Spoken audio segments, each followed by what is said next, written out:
Lu tahu ada persoalan di situ dalam konteks tarif, tapi tahu juga harus sangat tahu dan tahu akan ada putusan Mahkamah Agung itu, paling tidak. Lu menunggu dong, kasusnya udah jalan, sebelum putusan MA lu tanda tangan, itu kan artinya Trump memainkan, lu dalam permainan dia tuh, habis itu dor, putusan MA.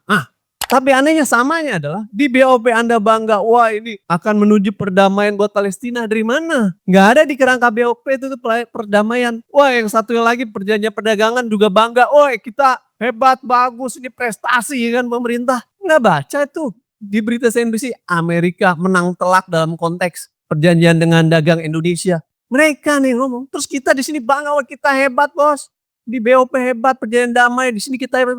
Ya lu pepesan kosong semua tuh.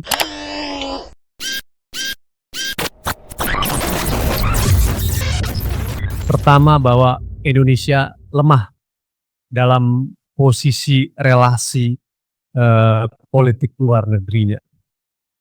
Indonesia berada di dalam bayang-bayang Trump. Indonesia berada dalam kaki tangan Trump, baik dalam BOP ataupun dalam perjanjian dagang tersebut.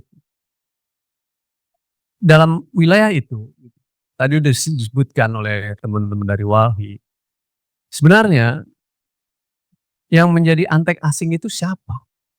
Mereka yang demo di bulan Agustus, ataukah mereka yang masuk BOP dan melakukan penandatangan perjanjian?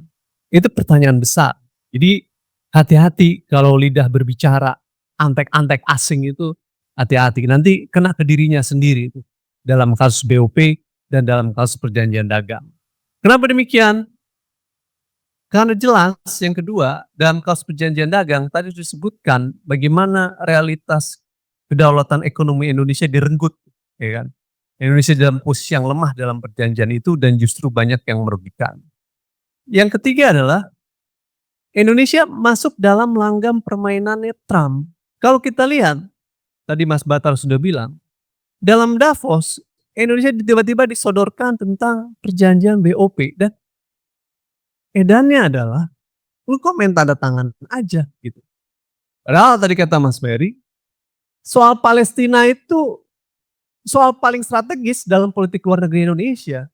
Sehingga sebagai seorang presiden sebelum melangkah menandatangani sebuah piagam, nanti dulu gue harus ngomong sama rakyat gue maunya apa? Siapa rakyat gue? Ke DPR dong.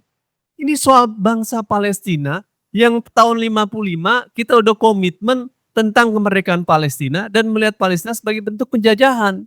Sehingga ketika kita ingin menandatangani ini, prosesnya mutlak untuk menanyakan dulu ke parlemen. Tapi ini kan enggak, main tanda tangan aja, seenaknya masuk. Jadi secara proses, Presiden sebenarnya sudah melanggar pasal 11 konstitusi telah disampaikan oleh Mas Ferry. Dalam kebijakan strategis politik luar negeri, main langsung aja babat tanda tangan yang sebenarnya nanti isi perjanjiannya jelas-jelas merugikan sikap politik luar negeri Indonesia. Saya jelaskan sedikit tentang BOP, di mana posisi ruginya.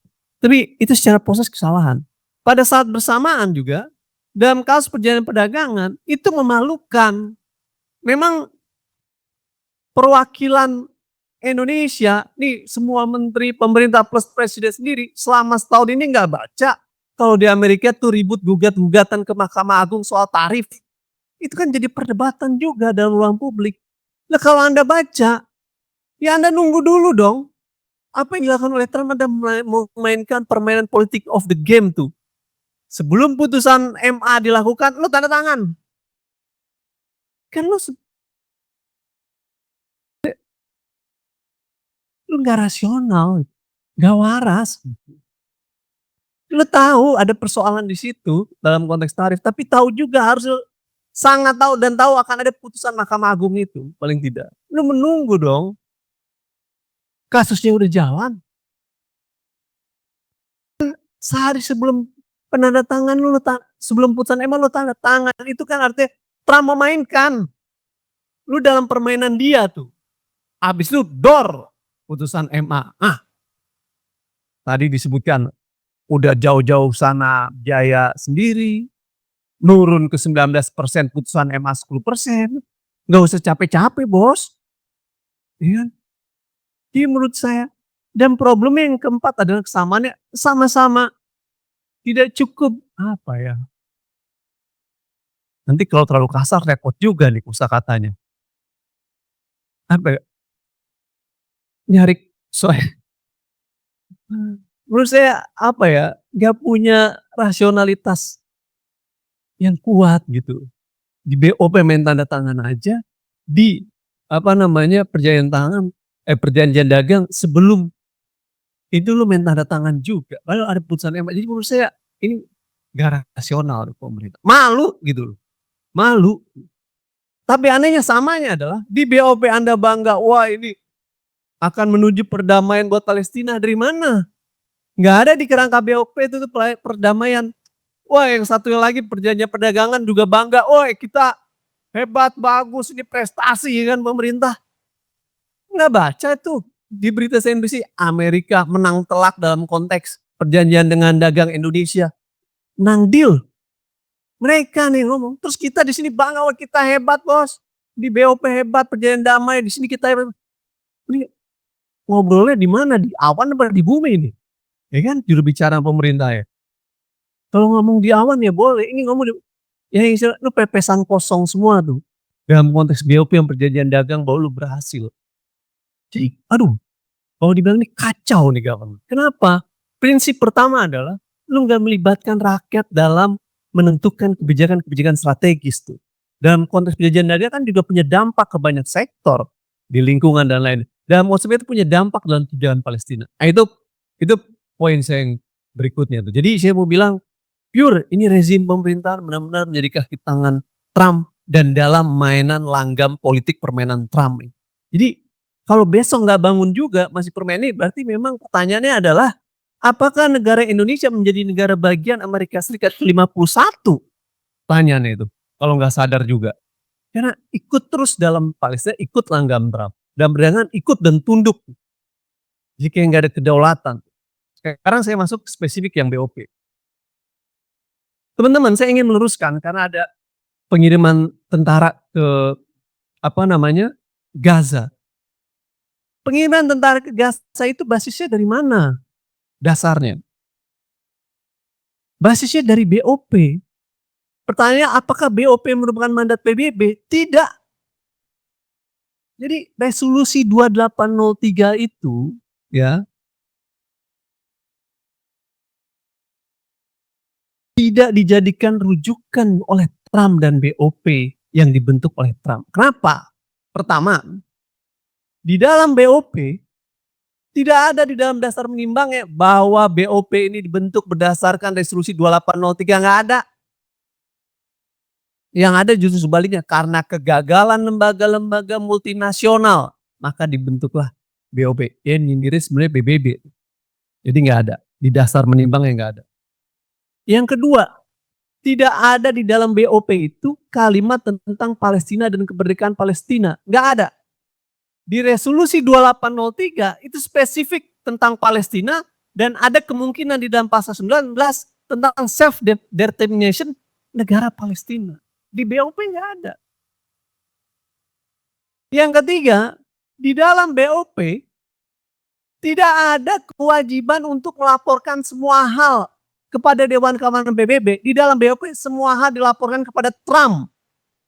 Sementara di resolusi 2803, BOP dan semua tindakannya, gitu ya, karena di 2803 di mana BOP juga, itu harus dan wajib ke Dewan Keamanan PBB. Di dalam BOP yang dibentuk Trump, hanya kepada Trump. Jadi teman-teman perlu nyadari, BOP ini bukan Board of Peace, tapi Board of Trump tuh. Kenapa? Keanggotaan yang ikut siapa yang undang? Trump. Ya kan? Mekanisme penentuan dalam voting ruang lingkup persetujuan akhirnya kepada Trump. Walau 2/3. Oke. Pemberhentian anggota dan lain siapa yang menentukan? Trump. Pembubaran BOP siapa yang menentukan? Trump. Penerus BOP siapa yang menentukan? Trump. Jadi kalau kalian baca BOP dari pasal 1 sampai akhir, isunya tentang Trump semua. Jadi bukan Board of Peace, Board of Trump. Ini gila kalau kita ikut piagam seperti ini. Menurut saya, ini ikut piagam Piagamnya Trump bukan piagam board office. Nah, pertanyaan berikutnya adalah, apakah BOP memberikan landasan untuk kerangka kemerdekaan Palestina? Jawabannya enggak ada. Di deklarasi New York sebelum resolusi 2803 jelas yang dimotori Prancis, negara Palestina. 2803 di pasal 19 dijelaskan jelas bahwa ada kemungkinan self determination buat Palestina. Di BOP nggak ada. Jadi nggak ada BOP untuk kemerdekaan Palestina. Sehingga pengiriman pasukan TNI ke Palestina, ke Gaza itu untuk apa? Dan dasarnya apa? Bukan dasar PBB, itu dasar BOP. Trump. Jadi kalau di Indonesia jadi ambil wakil komandan bangga, katanya enggak bangga bos. Lu dikasih beban untuk ngadapin Hamas. Apa yang terjadi di Palestina, di Gaza kan? Israel melakukan penjajahan serangan, 70.000 warga Palestina mati, infrastruktur hancur. Siapa yang buat ulah? IDF, tentaranya Israel. Udah hancur semuanya. Hari ini 80% Gaza dikuasai oleh Israel, sisanya di Rafah 20% masih dikuasai penduduk Palestina dan Hamas. Siapa yang melakukan kehancuran itu? Israel. Indonesia diajak bro, ayo bro ke Palestina bro. Udah hancur nih, tinggal sisa 20%. Plus bayar juga 17 triliun. Terus kita bilang, ya oke, gue ikut BOP. Israel nggak bayar lagi. Pertanyaan ini, apa ini pemerintah? Waras kah? Kan gitu pertanyaannya. Plus Anda mau ngirim 20.000 pasukan ke sana. Waduh, resikonya sangat tinggi. Sepanjang Indonesia mengirim pasukan ke luar negeri, itu selalu mandat peacekeeping forces. Tugasnya adalah misi perdamaian. Mandat Dewan Keamanan PBB. Pasukan TNI nggak mandat perdamaian, mandat BOP. Kedua adalah, ya ada dalam konteks OKI di Filipina hanya sebagai observer. Itu cuma dikit 20-30. Sisanya adalah peacekeeping forces. Yang kedua adalah, di sana, tadi bahasanya apa Mas Ardi? Rekonstruksi dan demilitarisasi. Demilitarisasi, siapa yang didemilitarisasi? Salah satunya Hamas, terus tentara Israel suruh mundur. Hamas dilucuti senjata. Hamas sampai sekarang menyatakan, sebelum kemerdekaan Palestina diberikan, gue gak mau melucuti senjata. Dia udah menyatakan itu. Dan dia menyatakan, tentara Indonesia jangan masuk ke zona tengah, jangan ke sini, akan berhadapan. Jadi kalau pasukan TNI di sana tugasnya untuk demilitarisasi, salah satunya Hamas, pasti bentrok sama Hamas.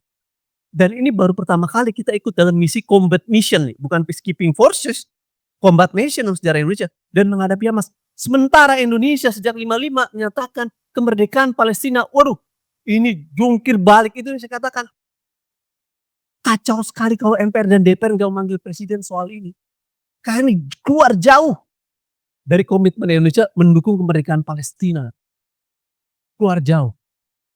Yang ketiga, emang kalian kira rekonstruksi berasa enak? Emang yang direkonstruksi bangunannya di gedung aja? Rekonstruksi di Gaza, khususnya di daerah Rafah, Anda juga akan kena rekonstruksi ke terowongan-terowongan, tunnel-tunnel yang di situ ada warga Palestina dan ada basis Hamas sebagai perjuangan di sana, yang mereka menjadi bagian itu sebagai strategi dan taktik. Basis mereka tuh. Nah itu akan kalian rekonstruksi. Dihancurkan dulu kan terowongan-terowongannya untuk rekonstruksi. Kata Hamas, ini basis perlawanan gue. Tempat gue ini perlawanan. Lu kemudian hancurkan untuk dalih rekonstruksi, ya pasti dilawan dong. Jadi dalih rekonstruksi itu kamuflase juga gitu. Nah, yang terakhir adalah di sana tuh 80% tentara Israel menguasai Indonesia masuk. Ditanya, bro lu mau ngapain? Mau bela Hamas mau kesini? Demilitarisasi yang mana? Mana BOP siapa bro?